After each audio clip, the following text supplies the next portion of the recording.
Minsan, nakakagawa tayo ng kasalanan nang hindi natin agad namamalayan. Dahil sa kakapusan, nagagawa nating makipaglaro sa apoy. Doon lamang natin nauunawaan ang bigat ng ginawa natin kapag napaso na tayo at may nasaktan ng iba. Tawagin niyo na lamang po akong Angel. 18 taong gulang ako nang mangyari ang kwentong ito. Katatapos lamang ng debut ko noon at pakiramdam ko ay marami na akong pwedeng gawin dahil nasa tamang edad na ako. Hindi ko alam na ang pagiging legal ay hindi nangangahulugang handa ka na rin sa lahat ng desisyong gagawin mo. Anak, pupunta kami sa ospital, sabi ni Mama habang nagmamadaling inilalagay sa bag ang kanyang mga gamit. Naaksidente raw ang Tito Tisbe mo sa sentro. Lasing na naman ang lalaking iyon. Malubha po ba? Tanong ko. Hindi pa namin alam. Tumawag lang ang kasama niya. Sumama ka sana pero baka abutin kami ng madaling araw. Dito ka na lang at bantayan mo ang bahay. Tumango ako. Kahit bagya akong nag-aalala, hindi ko gaanong kilala si Tito Tisbe dahil ilang taon pa rin mula nang huli ko siyang makita.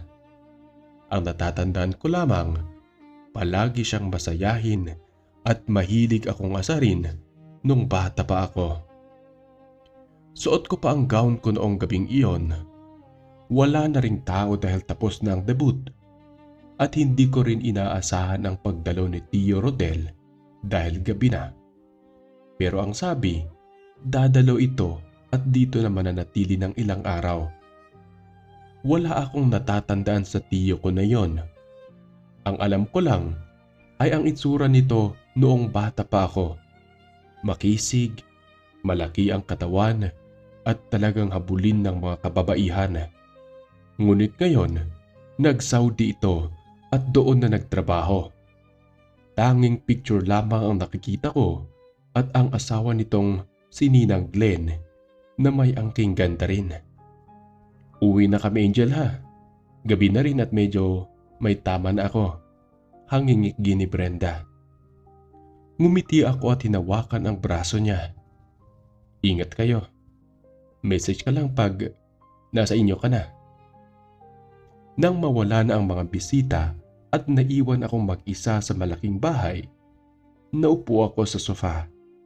Hindi ko pa rin hinuhubad ang gown na puti. Medyo mapapa ang leeg at may slit sa gilid na umaabot sa itaas ng hita. Pakiramdam ko, para rin akong prinsesa nung gabing iyon kahit wala ng tao. Halos 11:00 na nang marinig ko ang tunog ng kotse sa labas. Tumingin ako sa bintana. Isang itim na sasakyan ang pumarada. Bumaba ang isang lalaking matangkad, malapat ang balikat, suot ang simple pero mahal na polo. Nang tumingin siya sa direksyon ng bahay, nakilala ko agad ang mga mata niya. Tio Rodel. Pinuksan ko ang pinto bago pa man siya kumatok. Angel, malalim ang boses niya. Mas malalim kaysa sa naaalala ko. Tiningnan niya ako mula ulo hanggang paa. Ang gown, ang leeg, ang slit ko. Ang ganda mo, parang hindi na bata. Dinapuan ako ng hiya bigla. Welcome po kayo, Tio. Pasok na po kayo. Wala po sila Mama at Papa. Naaksidente si Tio Tisbe. Pumunta sila sa ospital. Pumasok siya. Isinara ko ang pinto. Naamoy ko ang pabango at kaunting pawis mula sa biyahe. Iyon ang unang pumasok sa ilong ko. Nang lumingon siya, nakita kong mas malaki pa siya kaysa sa picture niya. Mas matipon ang katawan, mas matalas ang tindig. Mag-isa ka? Tanong niya. Opo, ngumiti siya, pero may kakaiba sa ngiting iyon. Buti naman. Matagal na kitang hindi nakikita. Halika. Hinawakan niya ang kamay ko at marahang hinila palapit sa kanya. Doon, may kakaiba akong naramdaman sa paraan ng pagtingin sa akin ni Tio Rodel. Hindi yon katulad ng tingin ng isang tiyuhin sa pamangkin na matagal niyang hindi nakita. Aminin ko nung bata pa ako, siya ang unang lalaking hinangaan ko. Makisig siya, palaging mabango at marunong magpatawa. Kapag tinatanong ako noon kung anong klaseng lalaki ang gusto kong mapapangasawa, madalas kong sabihin na katulad niya. Katulad ng tito ko, Tito Rodel. Pero bata pa ako noon. Wala akong mali siya sa mga salitang iyon. Tio, mahinang tawag ko nang mapansing hindi niya binibitawan ang kamay ko. Hindi ako makapaniwalang ikaw na yan, sabi niya habang patuloy akong tinitingnan. Parang kailan lang buhat-buhat pa kita. Napangiti ako kahit hindi komportable. Matagal na rin po kasi kayong hindi umuwi. Matagal nga. Inangat niya ang kamay at inayos ang hibla ng buhok na nakadikit sa pisngi ko. Napatras ako ng bahagya. Ngunit hindi niya yata napansin o baka ayaw lamang niyang pansinin. May regalo ako sa iyo, sabi niya. Hindi na po kailangan. Ang mahalaga, nakarating kayo. Hindi pwedeng wala. Debut mo ito. Binitawan niya ako at kinuha ang maliit na kahon mula sa kanyang bag. Pagkabukas ko, bumungad ang isang manipis na kwintas na may maliit na palawit. Ang ganda po. Isuot mo. Subukan ko sanang ikabit mag-isa ngunit kinuha niya yon mula sa akin. Ako na. Tumalikod ako at inangat ang buhok ko. Naramdaman kong lumapit siya sa aking likuran habang ikinakabit ang kwintas. Ilang segundo ang lumipas pero hindi agad siya lumayo matapos maisara ang kawit. Tapos na po ba? Tanong ko. Tapos na. Mabilis akong humarap at lumayo ng kaunti. Pinilit kong ngumiti bago ko ituro ang silid na hinanda para sa kanya. Doon po kayo matutulog, Tio. Kuha lang po ako ng tubig. Tumango siya. Ngunit bago ako tuluyang makalakad, ay muli niyang hinawakan ang braso ko. Takot ka ba sa akin, Angel? Hindi po. Bakit parang umiiwas ka? Hindi ako nakasagot. Hindi ko rin maipaliwanag kung bakit biglang bumilis ang tibok ng puso ko. Siguro dahil mag-isa lamang kami sa bahay. Siguro dahil hindi ko nakilala ang lalaking nasa harapan ko. O baka dahil sa kabila ng pag-aalinlangan ko, may bahagi sa aking natutuwa pa rin pinansin niya ako. Yon ang una kong pagkakamali. Sa halip na pakinggan ko ang takot na nararamdaman ko, inisip kong baka nahihiya lamang ako. Hindi ko agad naunawaan na may mga kilos na hindi dapat pinapalampas. Kahit pa kamag-anak ang taong gumagawa nito. Pumasok ako sa kusina. Kumuha ng tubig. Nang bumalik ako sa sala, nakaupo na siya sa sofa. Nakatanggal na ang sapatos. Nakatingin sa direksyon ko. Ang gown ko ay medyo gumuhit sa gilid dahil sa slit. At napansin kong nanatili ang tingin niya doon ng mas matagal kaysa sa dapat. Upo ka rito, sabi niya. Tinapik ang upuan sa tabi niya. Umupo nga ako. Hindi masyadong malapit pero sapat para maramdaman ang init ng katawan niya. "Paano ang debut mo? Anong nangyari?" tanong niya. "Masaya po, maraming bisita. Sayang, hindi kayo nakarating sa oras. Nasa isip ko kayo ng buong araw." Bigla niyang sinabi yon. "Parang wala lang.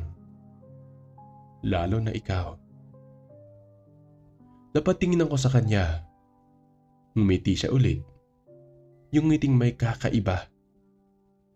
"Ang ganda mo ng gabing ito, Angel. Parang handa ka na." "Handa po? Saan?"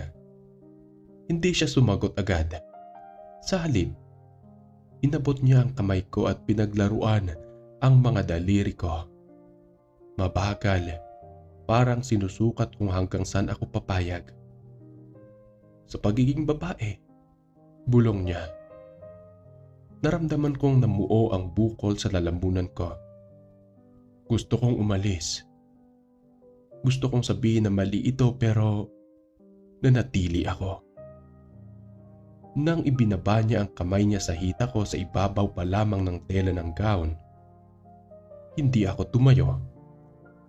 At nang dahan-dahang itinaas niya ang slit at hinaplos ang balat sa hita ko, hindi ko pa rin siya pinatigil. "Tiyo, sina mama, baka umuwi," sabi ko. "Ibig sabihin, hindi mo ako pipigilan?" Nakangising tanong ni Rodel. "Alam mo, bata ka pa lang. Alam ko nang may pagtingin ka sa akin. Binaliwala ko lamang iyon hanggang dumating ka sa tamang edad." Naramdaman kong nanigas ang buong katawan ko sa mga salitang iyon. Walang pag-aalinlangan ang pagkasabi niya na para bang wala lamang iyon sa lahat. "Matagal na kitang pinagmamasdan, Angel."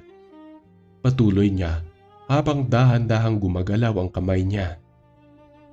"Sa mga litrato, sa mga video call, at sa tuwing nagkukwento ang mama mo patungkol sa'yo, alam kong maganda ka. Alam kong ganap ka ng dalaga. At ngayong legal ka na, wala nang hadlang." Gusto kong magsalita. Gusto ko sanang sabihin na mali iyon, na asawa niya si Ninang Glenn at pamangkin niya ako. Ngunit nawala ang lahat ng salitang nais kong sabihin. At doon, sa sofa ng aming bahay, nangyari ang isang bagay na hindi ko kailanman inaasahang mararanasan ko. Noong una, nag-aalangan ako dahil alam kong mali. Ngunit habang tumatagal, lalo akong nilamon na magkahalong takot, pagkalito at damdaming hindi ko kayang unawain. Pagsapit ng umaga, doon ko lamang napagtanto ang bigat ng ginawa namin. Nagising ako sa sarili kong silid, nakahiga sa kama na para bang walang nangyari nung nakaraang gabi. "Angel, gumising ka na. Nakahanda ng agahan. Narito sa hapag ang tiyo Rodel mo at ang papa mo." Sigaw ni mama mula sa ibaba. Napadilat ako at mabilis na napaupo. Bumalik sa isip ko ang lahat ng nangyari. Kasabay ng kaba nang maalalang nasa iba pa lamang si Tio Rodel. Tila ba normal ang lahat para sa kanya? Pagkababa ko, agad siyang napatingin sa akin habang nakaupo sa hapag kasama sina mama at papa. "Kain na, Angel. Dito ka na sa tabi ko," sabi niya, sabay tapik sa bakanteng upuan sa kanyang tabi. Sandali akong natigilan. Hindi ko alam kung paano ko siya haharapin matapos ang nangyari sa amin kagabi. Ngunit dahil naroon sila mama at papa, wala akong nagawa kundi lumapit at umupo sa tabi niya. "Parang namumutla ka?" tanong ni mama habang nilalagyan ako ng pagkain sa plato. Kulang lang siguro ako ng tulog, sagot ko habang pilit na iniiwas ang tingin kay Rodel. Ngunit sa ilalim ng mesa, bahagyang dumampi ang tuhod niya sa akin. Mabilis akong napatingin sa kanya, ngunit abala lamang siya sa pagkain na para bang wala siyang ginawa. Pupunta ulit kami sa ospital mamaya, sabi ni Papa. Pasensya ka na, Rodel. Walang magbabantay kay Tisbe dahil operasyon ng paa niya. Pero uuwi rin kami mamayang gabi. Ayos lang, kuya. Huwag niyo akong aalalahanin, sagot ni Tio Rodel bago ako pasimpleng sinulyapan. Narito naman si Angel para samahan ako. Halos mabilaukan ako sa ininom kong tubig. Agad akong napatingin kay Mama. Ngunit abala lamang ito sa pag-aayos ng mga dadalhin niya sa ospital. Oo nga, sang-ayon ni Mama. Angel, samahan mo muna ang tiyo mo. Matagal din siyang nawala at baka may kailangan siya. Opo, mahina kong sagot. Ngumiti si Tio Rodel na tila nasiyahan sa narinig. Ako naman ay lalo lamang kinabahan nang mapagtantong kami lamang dalawa na naman ang maiiwan sa bahay. Pero aaminin ko sa totoo lang, gustong-gusto ko rin iyon. Gusto kong maranasan muli. Maranasan ang pagod at paghihingal na ipinaramdam niya sa akin. Kahit alam kong uuwi rin siya pagkatapos ng maikling bakasyon niya yon sa amin. Nang matapos ang agahan, agad akong naligo at nagbihis. Lumabas ako ng silid at nagtungo sa kusina upang maghugas ng mga plato. Ngunit hindi nagtagal. Muli kong naramdaman si Tio Rodel sa likuran ko. Humahalimuyak mula sa kanyang mga amoy ang sabon. Kaya naisip kong bagong ligo rin siya. Ang bango mo, bulong niya sa aking tenga. Sa paraan pa lamang ng pagsasalita niya, alam ko na agad ang nais niyang ipahiwatig. Kaya humarap ako sa kanya, ngunit bahagya kong iniwas ang aking tingin. Paano po kapag umalis na kayo? Tanong ko, paano na ako? Sandali siyang hindi sumagot. Tiningnan lamang niya ako na para bang sinusukat kung gaano kaseryoso ang aking tanong. O dapat ba niyang sagutin pa iyon? Bakit? Tanong niya. Mamimiss mo ba ako? Hindi ako agad nakasagot, ngunit sapat na yata ang katahimikan ko para malaman niya ang sagot. Ngumiti siya at marahang hinawakan ang baba ko upang mapatingin ako sa kanya. Maikling panahon lang naman akong mawawala, sabi niya. At saka, hindi pa naman ako umaalis. Huwag mo munang isipin iyon. Dapat ay nakaramdam na ako ng katapangan. Pero sa halip, lalo lamang akong natakot dahil alam kong sa bawat araw na mananatili siya sa bahay, ay mas lalo akong mahuhulog sa isang relasyong hindi naman maaari magkaroon ng tamang wakas. At mauulit-ulit ang pamilyar na tagpo namin. Hindi ko alam kung paano pa yun nauulit. Pero sa bawat pagbukas ko ng mga mata, ang tanging gusto ko lang ay si Tio Rodel. Wala nang iba. Iyon, bakasyon ko sa pag-aaral ay nagkaroon ng kulay dahil sa kanya. Madalas, halos sa silid kami nagtatagpo at pinilit kong hindi gumagawa ng ingay para hindi kami mahuli. Sa maikling panahon na iyon, napuno yon ng kasayahan na halos umaapaw ang puso ko. Dahil siya ang first love ko at siya ang unang lalaking inalayan ko ng husto. Kapag nasa bayan kami, doon naging malaya na nagkahawak ang aming kamay dahil hindi nila kami kilala doon at umuwi kami na para bang walang koneksyon sa isa't isa. Pero sabi nga nila, may hangganan ang lahat ng kasiyahan. Dahil nang umuwi kami mula sa palengke, doon ko naabutan si Ninang Glenn. "Naparito ang asawa mo, Rodel," panimula ni Mama. Parang may malamig na tubig na ibinuhos sa buong katawan ko. Napahinto ako sa pagpasok habang hawak ang supot ng karne. Sa gitna ng sala nakaupo ang isang magandang babae. Maayos ang buhok at suot ang mamahaling damit na madalas ko lamang makikita sa mga litrato. Si Ninang Glenn. Agad siyang tumayo nang makita si Tio Rodel. "Surprise!"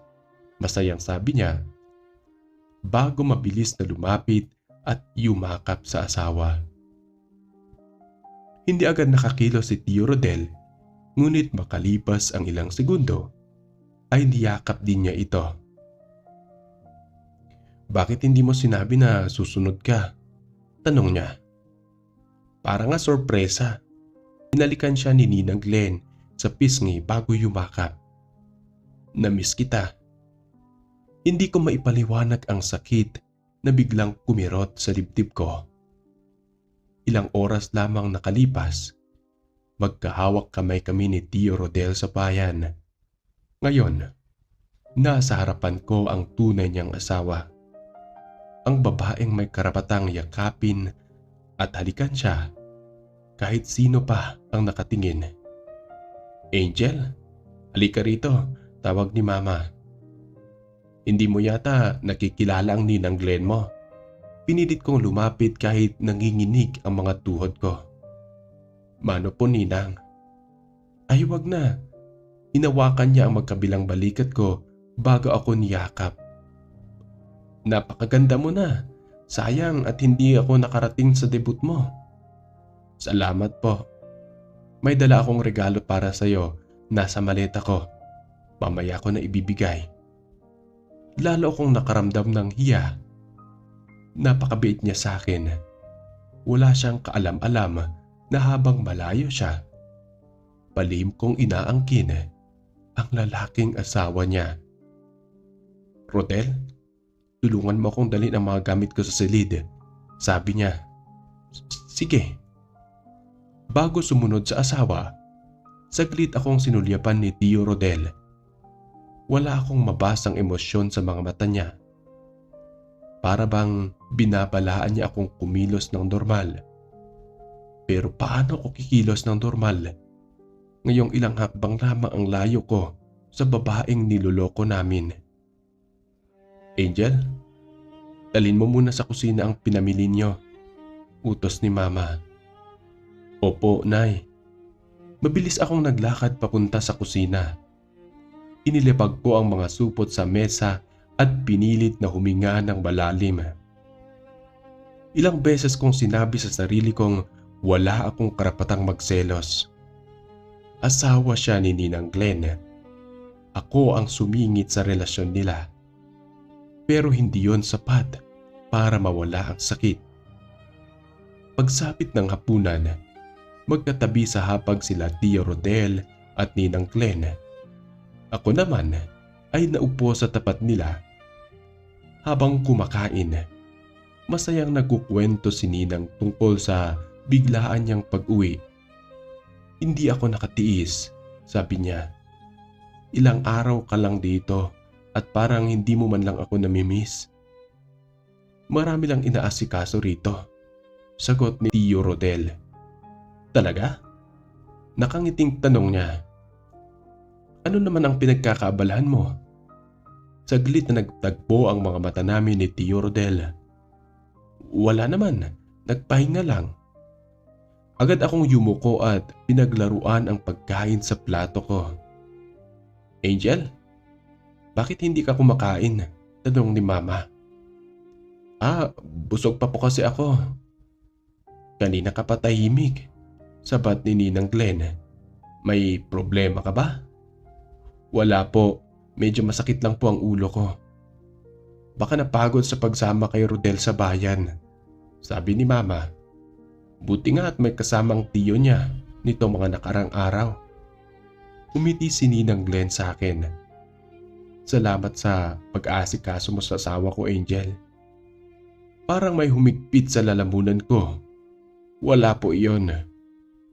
Pagkatapos kumain, agad ako nagpaalam at umakyat sa silid. Isinara ko ang pinto at doon ko lamang hinayaang pumatak ang mga luha ko. Hindi ko alam kung bakit ako umiiyak. Alam ko naman mula pa sa simula na may asawa si Tio Rodel. Alam kong babalik din siya kay Ninang Glenn. Pero sa maikling panahong magkasama kami, naniwala akong may espesyal na lugar ako sa puso niya. Pagkagising ko kinabukasan, wala na ang mag-asawa. Umalis na sila nang hindi man lang nagpaalam sa akin.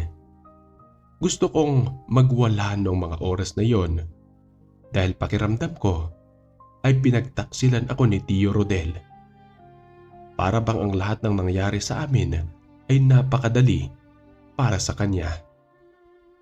Ngunit nanatili akong tahimik. Lumipas ang mga araw hanggang sa muling nagsimula ang klase.